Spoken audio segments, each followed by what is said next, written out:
اچھا اس کے علاوہ ایک ریسرچ میں پڑھی تھی کہ 1950 کا واقعہ تھا کہ ماؤ زے تونگ نے اپنی جو وہاں پہ اپنے ملک میں اس نے یہ اناؤنس کیا کہ اس نے یہ کہا کہ کیونکہ پرندے جو ہے نا وہ فصلیں کھا جاتے ہیں اور اس کی وجہ سے گندم جو ہے جو فصل ہے وہ کم ہو جاتی ہے، تو انہوں نے ایک قومی موومنٹ بنا لی کہ ٹھیک ہے جی سارے پرندوں کو جو ہے نا وہ ان کو ختم کر دیا جائے گا۔ اب جہاں بھی پرندے ملتے تھے ان کو ختم کر دیا، اور ایک وقت آیا کہ ساری چڑیاں جیسے وہ چگتی تھی وہ ساری ختم ہو گئی۔ اب دیکھیں یہ ساری مخلوق وہ ہے جو اللہ کا ذکر کرتی ہے، اللہ کی تسبیح بیان کرتی ہے۔ اب جب ساری چڑیاں ختم ہو گئیں تو زمین سے کہتے ہیں ایسے حشرات نکلے جیسے ٹڈے دل نہیں ہوتے، ویسے نکلے کہ وہ ساری فصلیں کھا گئے اور پورے ملک میں قحط آ گیا۔ تو اس پہ دو ڈیفرنٹ طرح سے لوگوں نے کہا، ایک نے تو کہا کہ وہ چڑیاں تھی مطلب جو وہ کھاتی تھی ٹڈی دل جو وٹ ایور، آپ کو سمجھ آ گئی ہوگی جو میں کہہ رہی ہوں کہ ان کو بھی کھاتی تھی، تو اس لیے وہ اللہ سبحانہ تعالیٰ نے ایک نظام رکھا ہوا ہے۔ لیکن جو لوگ جنہوں نے اور اس کو ڈیٹیل میں دیکھا نا، تو انہوں نے کہا کہ کیونکہ چڑیاں اللہ کی تسبیح بیان کرتی تھی، جب پورے ملک سے ایک پوری قوم، کیونکہ کہتے ہیں نا کہ الحمدللہ رب العالمین کے جہانوں کا رب، تو ان کا ایک پورا جہان انہوں نے ختم کر دیا، تو ان کی تسبیح ختم ہوگی تو اس کی وجہ سے وہاں پہ قحط آ گیا۔ تو ایسی جب چیزیں پڑھتے ہیں نا تو اور اللہ سبحانہ تعالیٰ کی محبت، اور پھر اپنا وقت دیکھیں، وقت اتنا قیمتی ہے، مت ضائع کر رہی اس کو۔ رضی اللہ عنہ بیان کرتی ہے، بخاری کی حدیث ہے 1178 کہ حضرت ابو ہریرہ رضی اللہ عنہ بیان کرتے ہیں کہ رسول اللہ صلی اللہ علیہ وسلم نے ان کو 3 چیزوں کی نصیحت کی اور کہا کہ ابو ہریرہ یہ 3 چیزیں اپنی زندگی میں کبھی نہ چھوڑنا۔ اور انہوں نے کہا ابو ہریرہ نے کہ میں نے زندگی میں جب تک میں زندہ رہا میں نے یہ 3 چیزیں کبھی نہیں چھوڑی تھی۔ نمبر 1 یہ کہ ہر مہینے 3 دن کے روزے، جو ایام 20 کے روزے کہتے ہیں نا، جو چاند کی تاریخ سے ہوتا ہے کہ 13، 14 اور 15، اس کے روزے رکھنا، کہ 3 روزے ہر مہینے کے، ایام 20 کے روزے 13، 14، 15 چاند کی تاریخ کے حساب سے۔ تو کہا رسول اللہ نے کہ وہ کبھی نہ چھوڑنا۔ سیکنڈ کہا کہ چاشت کی نماز وہ کبھی نہ چھوڑنا۔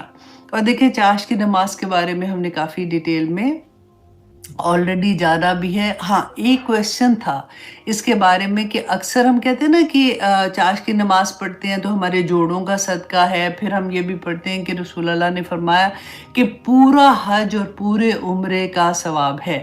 تو کنفیوژن ہو جاتی ہے کہ اچھا یہ بات کہی تھی تو یہ بات کہی تھی۔ اچھا بعض دفعہ ہم پڑھتے ہیں کہ رسول اللہ نے فرمایا تھا کہ اسی جگہ پہ جہاں پہ آپ نے فجر پڑھی وہاں پہ بیٹھ کے آپ تسبیحات کر رہے ہو، کوئی علم کی بات کر رہے ہو، کسی کو پڑھا رہے ہو اس وقت، یا کچھ قرآن کے ساتھ ریلیٹ کوئی بھی علمی چیز بھی کر رہے ہو، تو ادھر ہی بیٹھ کے آپ کرتے ہو نا، تو پھر آپ کا رسول اللہ نے جو بتایا کہ پورے حج اور پورے عمرے کا ثواب ہے۔ لیکن اگر آپ وہاں سے اٹھ جاتے ہیں، فار ایگزامپل مسجد میں لوگ نماز پڑھتے ہیں، پھر وہ گھر آ جاتے ہیں، اور گھر آ کے جب چاشت کا وقت ہوتا ہے تو نماز پڑھتے ہیں، تو ہمارے پورے جوڑوں کا صدقہ ہے، وہ بھی ہم نے پڑھا تھا۔ تو اس طرح سے ڈفرینٹ احادیث ملتی ہیں۔ ایک وہ ہے کہ اگر وہیں بیٹھے رہو گے تو پھر اس کا اجر ہے، اس کا فرق طرح سے ہے، اور پھر اگر اٹھ کے آ جاتے ہو اور پھر چاشت پڑھتے ہو تو اس کا بھی بہت بڑا اجر ہے، اور پھر اس کی ڈفرینٹ احادیث ہیں۔ تو یہ کنفیوژن تھوڑی سی تھی، میں نے کہا یہاں پہ کلیئر کر دوں۔ اچھا تھرڈ چیز جو انہوں نے کہا کہ وطر پڑھ کر ہی سونا۔ تو یہ 3 چیزیں رسول اللہ صلی اللہ علیہ وسلم نے حضرت ابو ہریرہ کو فرمائی تھی۔ اچھا ایک اور چیز حدیث میں آپ لوگوں کے ساتھ شیئر کرنا چاہ رہی تھی شرک کے بارے میں، کیونکہ ہم نے یہ پڑھا نا کہ شرک کی معافی کوئی نہیں ہے، اور شرک جو ہے وہ بہت بڑا ظلم ہے، اور ہم اللہ سبحانہ تعالیٰ کے ساتھ کسی اور کو شریک کرنا اس سے بڑی کوئی بات ہی نہیں ہے۔ تو وہ ساری چیزیں ہم نے پڑھی تھی، تو رسول اللہ صلی اللہ علیہ وسلم نے اس حدیث میں جو شرک کو ایکسپلین کیا نا، تو میں نے سوچا کہ ہم اس پہ بھی تھوڑی سی بات کر لیں کہ جو ابو سعید خدری رضی اللہ عنہ بیان کرتے ہیں کہ ایک دفعہ ہم لوگ مسجد نبوی میں بیٹھے ہوئے تھے اور ہم لوگ بات کر رہے تھے بیٹھ کے اس کی دجال کے بارے میں، مسیح دجال کے بارے میں ہم لوگ ڈسکس کر رہے تھے، تو رسول اللہ صلی اللہ علیہ وسلم گزرے وہاں سے اور انہوں نے کہا کہ تم کیا بات کر رہے ہو؟ تو کہتے ہیں کہ ہم نے جب بتایا تو رسول اللہ نے فرمایا کہ کیا میں تمہیں اس سے بھی خطرناک، اس سے بھی بڑا شرک نہ بتاؤں تمہیں کہ کون سا گناہ ہے؟ تو رسول اللہ صلی اللہ علیہ وسلم نے فرمایا کہ وہ خفی شرک ہے، جو انسان نماز پڑھے اور وہ کسی کے سامنے نماز پڑھ رہا ہے تو وہ یہ ظاہر کرے، اس کو دیکھ کے اور اچھی نماز پڑھنے کی کوشش کرے۔ اللہ اکبر! اب دیکھیے کتنی چھوٹی سی بات لگتی ہے نا، کہ جیسے ہم کسی فنکشن میں ہیں، پارٹی میں ہیں، سارے نماز پڑھ رہے ہیں تو ڈیفینیٹلی بندہ زیادہ بہتر سارے پڑھ رہے ہیں تو اس طرح سے کر رہا ہوتا ہے۔ اتنا سا بھی دماغ میں خیال آ جائے کہ لوگ اگر دیکھ رہے ہیں تو میں اس کو اور بہتر کر کے پڑھوں، ہم اپنی طرف سے تو سوچیں یہ تو بڑی اچھی بات ہے، میں اور بہتر ہی کر کے پڑھ رہی ہوں، لیکن کسی کی خاطر نیت کی بات ہے، خالص ہونے کی بات ہے۔ اللہ سبحانہ تعالیٰ اپنے ساتھ کسی اور چیز کو قبول نہیں کرتے ہیں۔ آپ شیئر مطلب نہیں کر سکتے کہ اللہ کے لیے بھی اور دوسرے کے لیے بھی۔ اب دیکھیں ہم زندگی میں جتنے بھی کام کرتے ہیں، جو بھی پوری زندگی میں اللہ سبحانہ تعالیٰ کے احکامات کے مطابق کرتے ہیں۔ اگر کسی کو کوئی ہیلپ کر رہے ہیں، کسی کو صدقہ دے رہے ہیں، زکوٰۃ دے رہے ہیں، عمرے پہ جا رہے ہیں، دعائیں کر رہے ہیں، کچھ بھی آپ لوگ کریں، اگر اس کے اندر ہماری نیت یہ ہو جائے کہ کسی اور کو بھی دکھا دیں یا کوئی اور بھی ہمیں شابش دے دے یا کسی اور کے لیے بھی کر لیں، تو پھر وہ قبول نہیں ہوگا، خواہ ہم سارا دن بھی عبادات کرتے رہیں۔ تو یہ اتنی مجھے ڈر لگا، میں نے سوچا کہ ایک جیسا ریمائنڈر ہم اس کو بھی دیکھ لیتے ہیں۔